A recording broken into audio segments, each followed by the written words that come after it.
बिस्मिल्लाहिर्रहमानिर्रहीम। अस्सलाम वालेकुम प्यारे बच्चों, कैसे हैं आप? यकीनन आप खैरियत से होंगे, मेहनत करके पढ़ाई कर रहे होंगे। मैं हूं आपकी मौलमा मिस आयशा नवाज़। हम जमात हारम की उर्दू पढ़ रहे हैं, जिसका हमने आखिरी सबक पढ़ा। सबक नंबर 23 का उन्वान है मिल्लत का तर्जुमा। आप नज़्म की बुलंद ख़्वानी कर चुके हैं। आज के सबक से पहले हम इस्लामी नुक्ता नज़र देखते हैं।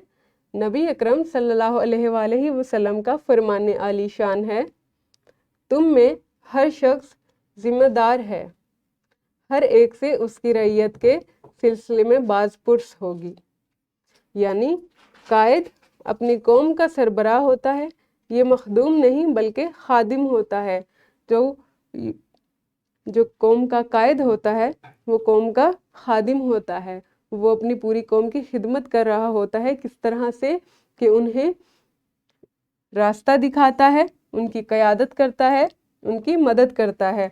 जो चीज़ें वो खुद सोच नहीं सकते, वो खुद कर नहीं सकते, वो उन सब की नुमाइंदगी करता है। अवाम की खैर ख्वाही, उनकी ज़रूरतों का ख्याल, उनकी बेहतरी की फ़िक्र ना सिर्फ कायद की ज़िम्मेदारी है बल्कि उसका फ़र्ज़ मनसबी भी है।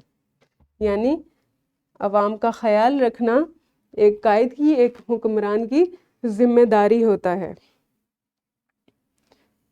कायद में जब एहसास ज़िम्मेदारी और जवाबदही जागुज़ी होता है तो वो अपने फ़राइज़ को ठीक तौर से अंजाम देता है।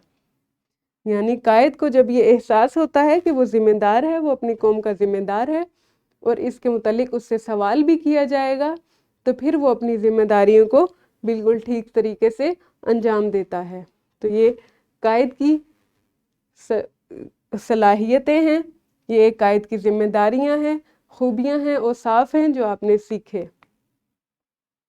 दोहराई के लिए आपके पास सवाल है, हमारे अजीम रहनुमा के मौजू पर 2 मिनट तक अपने ख्यालात का इजहार करें।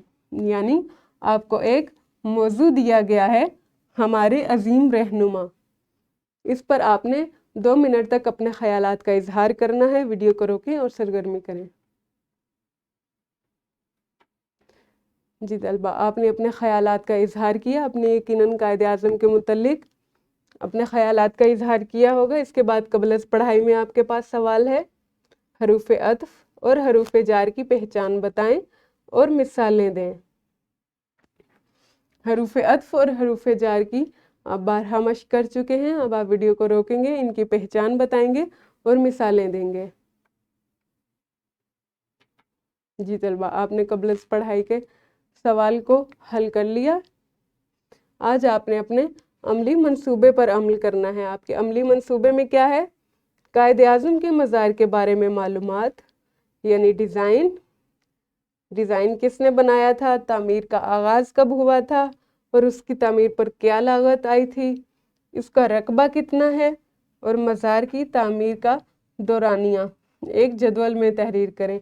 आप एक जदवल बनाएंगे जिसमें आपने ये तमाम मालूमात, डिज़ाइन, तामीर का आगाज़, लागत, रकबा और मज़ार की तामीर का दौरानिया तहरीर करना है। ये आपका अमली मंसूबा है, आपने इस पर अमल करना है।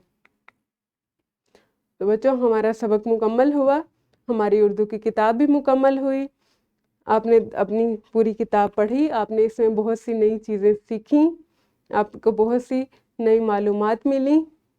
उम्मीद है आप इससे खुश होंगे और आपके इल्म में बहुत इजाफ़ा हुआ होगा। हमारा सबक मुकम्मल हुआ, हमारी किताब मुकम्मल हुई। अपना ख्याल रखें, अपने इर्द गिर्द लोगों का ख्याल रखें। अल्लाह हाफिज़, शुक्रिया।